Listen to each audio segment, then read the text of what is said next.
एक घने जंगल में सांपों का एक बड़ा समूह रहता था। वहां पर हर सांप खुश और आत्मविश्वास से भरा हुआ दिखाई देता था। लेकिन एक सांप था जो बहुत उदास रहता था। उसका नाम था वासु। वासु की पूंछ बचपन में एक शिकारी के जाल में फंसकर कट गई थी।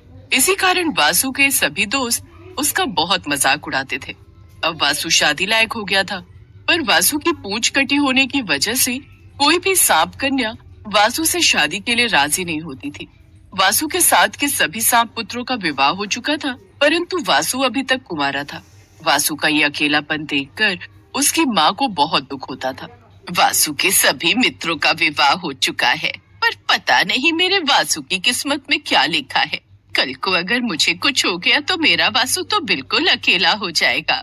मुझे नहीं पता मेरी किस्मत में क्या लिखा है, पर मेरी वजह से तुम परेशान होना छोड़ दो। मैंने अपने जीवन को भाग्य पर छोड़ दिया है। मेरे जीवन में जो लिखा है मुझे वही मिलेगा। नहीं, ऐसा नहीं है। भाग्य की रेखाएं पलट भी जाती हैं। भगवान की शक्ति हमारे भाग्य को पलट देती है। मेरा मन कहता है भगवान शिव तेरा विवाह जरूर करवाएंगे।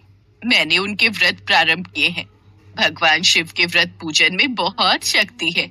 वो मेरी प्रार्थना जरूर सुनेंगे और मेरे बेटे का विवाह जरूर करवाएंगे। हे शिव शंकर, मुझे आप पर बहुत विश्वास है। मेरे विश्वास को बनाए रखना प्रभु। वासु की माँ कौशिकी भगवान शिव की बहुत पूजा अर्चना करती थी। उसने अपने पुत्र के विवाह की मनोकामना पूर्ति के लिए भगवान शिव के सोमवार के व्रत प्रारंभ किए थे। वासु की माँ भगवान शिव से अपने पुत्र के विवाह के लिए सदैव ही प्रार्थना करती रहती थी। नमस्ते वासु की माँ, कैसी हो? ये लो मिठाई खाओ। मिठाई? किस खुशी में माया बहन? अरे हमारी सौम्या का रिश्ता तय हो गया है। एक बहुत बड़े सांपों के खानदान की लड़की है। अगले हफ्ते ही हमारे सौम्य का विवाह है, इसलिए तुम्हें न्योता देने आई थी। ये तो बहुत खुशी की बात है माया बहन। अच्छा, मैंने कहा था मेरे वासु के लिए भी कोई लड़की बताना। तुमने वो अपनी सहेली से बात की? हाँ की तो थी, पर उन्होंने मना कर दिया। बोला कि वो पूंछ कटे सांप के साथ अपनी बेटी का विवाह नहीं कर सकते। उन्होंने एक बहुत ही सुंदर सांप से अपनी बेटी का रिश्ता तय कर दिया है। देखो कौशिकी बहन, बुरा मत मानना। ये पूजा पाठ करने से तुम्हारे वासु की कटी पूंछ ठीक नहीं हो जाएगी। इसलिए अब तुम भी ये बात मान लो कि तुम्हारे वासु को कोई भी कन्या स्वीकार नहीं करेगी। नहीं हो पाएगा तुम्हारे वासु का विवाह। पड़ोसन की बात सुनकर वासु की माँ कौशिकी ने अपना आपा खो दिया और वो गुस्से में चिल्ला पड़ी। माया बहन, अगर मेरे वासु के लिए एक और शब्द तुमने गलत बोला तो मैं तुम्हें किसी भी क्षण अपने तेज जहर की फूंक से समाप्त कर दूंगी। दफा हो जाओ यहाँ से। और हाँ, अपना ये मिठाई का डिब्बा भी लेती जाओ। मेरे वासु का विवाह होगा और जरूर होगा। मेरे भोलेनाथ, मेरे शिव शंकर मेरे वासु का विवाह जरूर करवाएंगे। मुझे उन पर पूरा भरोसा है। पड़ोसन माया घबरा कर वहाँ से चली जाती है। वासु तभी घर के भीतर आता है और अपनी माँ को संभालता है। माँ शांत हो जाओ। देखो तुम्हें कितना पसीना आ रहा है। मैं तुम्हारे लिए पानी लाता हूँ, क्यों चिंता लेती हो? मुझे पता है तुम्हारी सारी चिंता का कारण मैं हूँ। मेरी वजह से तुम्हें बहुत अपमान सहना पड़ता है माँ। पिताजी के दुनिया से जाने के बाद मेरा फर्ज था कि तुम्हें खुश रखूं, तुम्हारी सेवा करूं, पर मेरी वजह से तुम कितना दुखी रहती हो। धिक्कार है मुझे अपने बेटे होने पर। वासु मेरे बच्चे, ऐसा मत बोल। तेरे सिवा मेरा इस दुनिया में कोई नहीं। तू तो मेरी खुशियां है। तू तो मेरा लाडला बेटा है। मेरे बच्चे, तू बहुत अच्छा है, सबसे सुंदर है। हर माँ का सपना होता है कि जीते जी वो अपने बच्चों की शादी देखे, और यही सपना कौशिकी का भी था। एक दिन अचानक जंगल में आग लग गई। सभी सांप अपने अपने परिवार को बचाकर दूर भागने लगे। वासु भी अपनी माँ के साथ आग से बचने की कोशिश कर रहा था। माँ जल्दी चलो, जंगल में आग लग गई है। हमें इस जंगल को खाली करना होगा। हाँ बेटा, चल तू भी आराम से। आग से बचकर चलना। आग बहुत भयानक लगी है। हे शिव शंकर, ये सब क्या हो गया? अचानक जंगल में आग कैसे लग गई? सब लोग किसी न किसी तरह जंगल से बाहर आ गए। भगवान का शुक्र है, हम सब परिवार सुरक्षित आग से बचकर बाहर आ गए हैं। अब कोई जंगल में रहा तो नहीं ना? सब लोग यहाँ इकट्ठे हो चुके हैं ना? कोई परिवार बचा तो नहीं? नहीं चाचा, कोई नहीं बचा। सब परिवार बाहर ही हैं। पर दुख इस बात का है कि जंगल पूरा जल गया। हमारे घर पूरी तरह से जल चुके हैं। अब हमें कहीं और बसेरा करना होगा। अभी सब लोग बातें कर ही रहे थे कि तभी जंगल में से एक लड़की के चीखने की आवाज आती। बचाओ, बचाओ, कोई है? मैं आग में जल रही हूँ, कोई मुझे बचाओ। लगता है किसी के परिवार का कोई सदस्य अंदर रह गया है। अरे, आप सब में से किसके परिवार की लड़की है, कोई बताएगा? हमारे परिवार में से तो कोई नहीं है, तुम सब में से कोई है क्या? नहीं नहीं बहन, हम सबके तो परिवार सारे सदस्य यहाँ मौजूद हैं। लगता है वो लड़की हम सबके परिवारों की नहीं है, किसी दूसरे जंगल से आई होगी। हमारे समूह की तो नहीं लगती, हमारे समूह के तो सभी सदस्य पूरे हैं। तो छोड़ो ना माँ, हम क्यों इतनी चिंता कर रहे हैं? हमारे समूह के लोग तो पूरे हैं ना, हमें उससे क्या करना है? जलकर मरती है तो मरने दो, चलो हम कहीं और चलते हैं। बचाओ बचाओ, कोई मुझे बचाओ।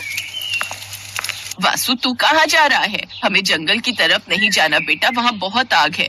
माँ, ऐसे किसी को मुसीबत में छोड़कर मैं नहीं जा सकता। मैं उस लड़की को बचाने जा रहा हूँ। अरे कैसा पागल लड़का है, अपनी जान बचाने की जगह इसे दूसरे की जान बचाने की पड़ी है, जबकि वो इसकी कोई लगती नहीं। चलो भाई चलो, हमें क्या करना है, हम तो यहाँ बिल्कुल नहीं रुक सकते।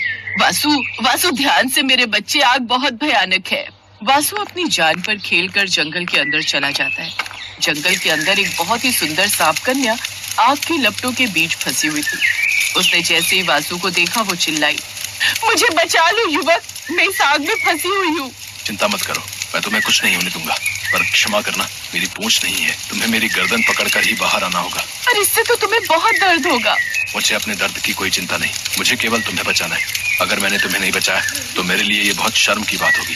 जल्दी करो, मेरी गर्दन पकड़कर बाहर आने की कोशिश करो। सांप कन्या ने वासु की गर्दन को पकड़ा।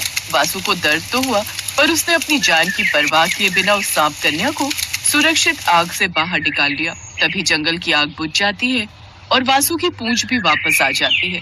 भगवान शिव प्रकट होते हैं। सभी सांप ये सब दृश्य देखकर हैरान रह जाते हैं। ये सब मेरी माया से ही हुआ था।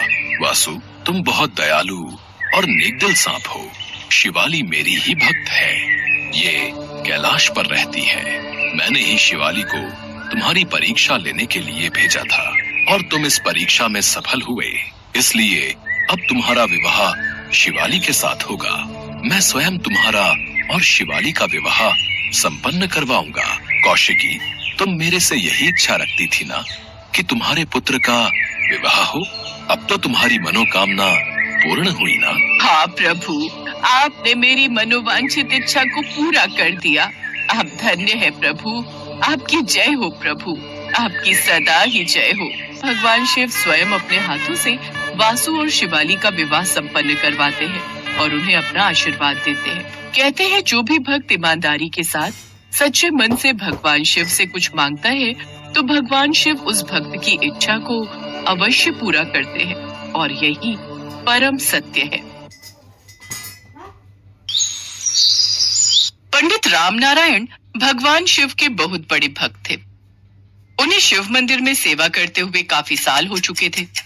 रामनारायण का स्वभाव था, वे सर्दियों के दिनों में भगवान शिव को कंबल उड़ाते थे और गर्मियों में उनके लिए पंखा चलाते थे। भयंकर गर्मी पड़ रही थी, इसलिए पंडित जी नियम के अनुसार रात को भी भगवान शिव के लिए पंखा चलाकर ही घर जाते थे।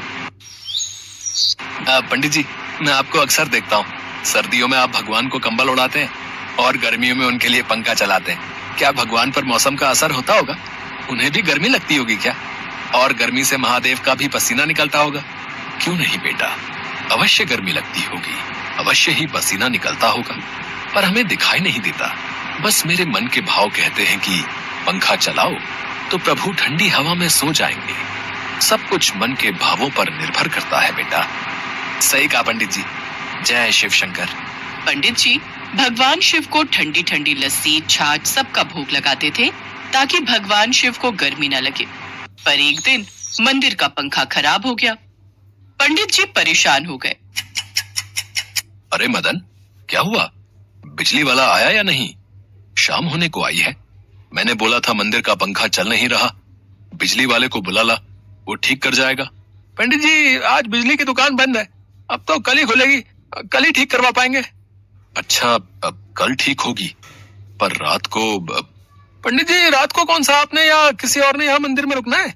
अगर खराब भी है तो कोई बात नहीं है, किसी ने सोना होना होता तो दिक्कत होती, पर रात में तो मंदिर में कोई रुकता ही नहीं है, कोई सोता ही नहीं है।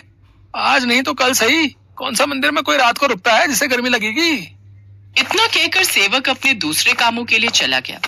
पंडित जी उस दिन थोड़े परेशान रहे, क्योंकि उन्हें बार बार यही लग रहा था कि भगवान शिव को गर्मी न लग रही हो। कहते हैं जब भक्त अपनी सच्ची भावना से कोई कार्य करता है तो भगवान भी उसके विश्वास को बनाए रखते हैं। आधी रात के समय शिव जी को गर्मी लगने लगी और उनका पसीना निकलने लगा और शिव जी साक्षात रूप में आ गए। क्या हुआ प्रभु? इतनी रात्रि में कहाँ जा रहे हैं? कोई देख लेगा तो दुविधा हो जाएगी। नंदी, बहुत गर्मी लग रही है। देखो तो पसीने छूट रहे हैं। आज मंदिर में पंखा नहीं चल रहा। तुमने सुबह सुना नहीं कि बिजली वाला कल आएगा? पर महादेव, पंखा तो आप भी अपने चमत्कार से ठीक कर सकते हैं। नंदी, तुम भी बहुत भोले भाले हो। अगर मैंने अपने चमत्कार से पंखा ठीक कर दिया तो भक्त की भक्ति का इम्तिहान कैसे होगा? इसलिए मैं पंखा ठीक नहीं कर सकता। मैं थोड़ी देर मंदिर के बाहर हवा खाने जा रहा हूं ताकि गर्मी भी ना लगे और थोड़ा पसीना सूख जाए। ठीक है महादेव, एक काम करता हूं, मैं भी आपके साथ चलता हूं। आप अकेले मत जाओ। ठीक है, हम रूप बदल लेते हैं। शिव जी साधु बन जाते हैं और नंदी उनके चेले। अब दोनों मंदिर के बाहर हवा में टहलने लगते हैं। चलते चलते शिव जी और नंदी मंदिर से काफी दूर निकल गए। रात के समय में भी गर्मी बहुत थी, इस वजह से शिव जी को बहुत पसीने आ रहे थे। नंदी, तुम यहीं रुको। मैं राम नारायण को नींद से जगाकर सतर्क कर दूं कि गर्मी बहुत है। कल हर हाल में पंखा ठीक करवा ले। जो आज्ञा प्रभु। शिव जी राम नारायण के सपने में आते हैं। राम नारायण, कल याद से पंखा ठीक करवा लेना। आज मैं पूरी रात गर्मी में सो नहीं पाया। मुझे बहुत पसीना आ रहा था, इसलिए मैं तुम्हें फिर से याद दिलाने आया हूँ। पंखा ठीक करवा दो, गर्मी बहुत है। आज तो जैसे तैसे मैंने रात काट ली, पर कल की रात मैं बिना पंखे के नहीं सो पाऊंगा। इतना कहकर शिव जी अंतर्ध्यान हो गए और वापस नंदी के साथ मंदिर में विराजमान हो गए। उधर राम नारायण शिव जी की बात सुनकर मन ही मन सोचता रहा। मुझे ऐसा सपना क्यों आएगा? अवश्य ही प्रभु मुझे कोई संदेश देना चाहते हैं। मैं जल्दी से नहा धोकर तैयार होकर मंदिर जाता हूँ, फिर मदन को कहकर बिजली वाले को बुला लूंगा। हाँ, जल्दी जल्दी मंदिर पहुंचता हूँ। राम नारायण फटाफट से नहा धोकर तैयार होकर मंदिर पहुंचा तो उसने देखा कि शिव जी की मूर्ति से पसीना बह रहा है। उनकी पूरी मूर्ति भीगी हुई है। राम नारायण की आंखों में आंसू आ गए। उनका सपना सच्चा था। वास्तव में पिछली रात गर्मी के कारण भगवान शिव सोए ही नहीं थे। शिव जी का पसीना निकल रहा था, उन्हें गर्मी लग रही थी। आसपास के सभी भक्त जब शिव जी की मूर्ति से पसीना बहता देखते हैं तो वे भी चमत्कार को देखकर दंग रह जाते हैं। राम नारायण जब भक्तों को शिव जी के सपने की बात बताता है और पंखा खराब होने का जिक्र करता है तो सब भक्त हैरान रह जाते हैं। राम नारायण उसी समय बिजली वाले को बुलाकर मंदिर का पंखा ठीक करवाता है। मुझे क्षमा कर दो प्रभु, मेरे कारण आपको पूरी रात गर्मी में सोना पड़ा। आगे से ऐसी भूल कभी नहीं होगी प्रभु। राम नारायण जी, आपका विश्वास जीत गया। मैं उस दिन आपको यही पूछ रहा था कि क्या सचमुच भगवान पर मौसम का असर होता है, पर आज प्रमाण हम सबके सामने है। भगवान भक्त के भाव के साथ ही चलते हैं। आपका जैसा भाव होगा वैसे ही भगवान रहेंगे। भगवान अपने भक्त की भक्ति में रम जाते हैं। आप बहुत भाग्यशाली हो पंडित जी, जो आपको भगवान शिव ने दर्शन दिए। जय शिव शंकर। थोड़ी देर बाद ही जब पंखा चला तो शिव जी का पसीना सूख गया और राम नारायण खुशी के आंसू रो पड़ा। उस दिन के बाद राम नारायण ने पूरी गर्मियां कभी भी भगवान के मंदिर का पंखा बंद नहीं किया। इसलिए